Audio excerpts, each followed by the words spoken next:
Plot 1996 में एक नौजवान क्लीटस बेबसी से देख रहा है जब इसके प्रेमी फ्रांसिस बेरिसन को सेनेट एसेट्स होम फॉर गैर मतलूबा बच्चों से रेवेनक्रॉफ्ट इंस्टीट्यूट ले जाया गया।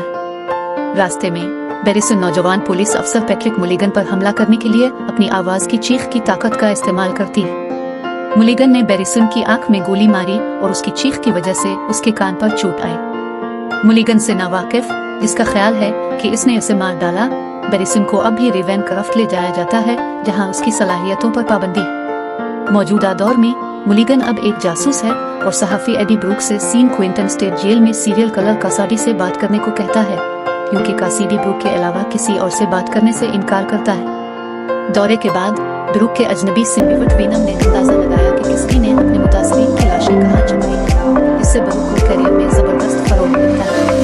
इसके बाद ब्रूक से इसकी साबिक मंगेतर एन ओइंग ने राब्ता किया, जो उसे बताती है कि अब उसकी डॉक्टर डैन लेविस से मंगनी हो गई है, इसलिए वो जहर की नाराजगी का शिकार है। किसदी, जो अपने जराइम का मुर्तकिब पाया गया है और इसे मुहलिक इंजेक्शन के जरिए मौत की सजा सुनाई गई है, ब्रूक को इसकी फांसी में शिरकत की दावत देता है। ब्रूक कासाडी से बात करता है, जो ब्रूक की तौहीन करता है, जहर को किसदी पर हमला करने के लिए उकसाता है।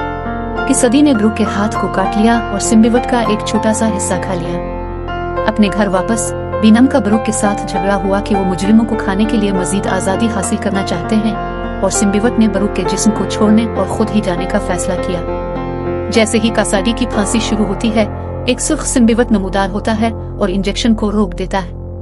कारंज का नाम दिया गया, ये जेल में पुरतशद्दुद हंगामा आराई करता है, कैदियों को रहा करता है और मुहाफिजों को मारता है।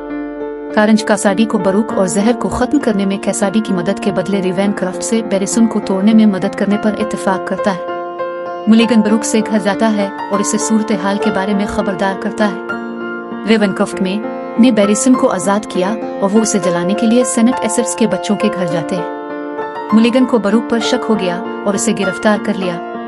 बरूक ने अपने वकील की हैसियत से वाइनक से राब्ता किया और इंकिशाफ किया कि वीनम इससे अलग हो गया है। जैसा कि वीनम एक दूसरे से दूसरे जिस्म को छलांग लगाकर सैन फ्रांसिस्को से गुजरता है, विंग ने इसे मिसेस चिम के साथ बंधा हुआ पाया और इसे बरूक को माफ करने पर राजी किया। वीनम बरूक के साथ दोबारा मिल जाता है और वो हिरासत से बच जाता है। कासिडी ने मुलिगन को यरगमाल बना लिया और बेरिसन ने ओइंग को पकड़ लिया। दोनों को एक कैथेड्रल में ले जाया जहाँ कासिडी और बेरिसन शादी करने का इरादा रखते हैं। बरूक और वीनम कारंज से लड़ने पहुंचते हैं, जबकि बेरिसन बज़ाहिर मुलिगन को जंजीर से लटकाकर मार डालता है।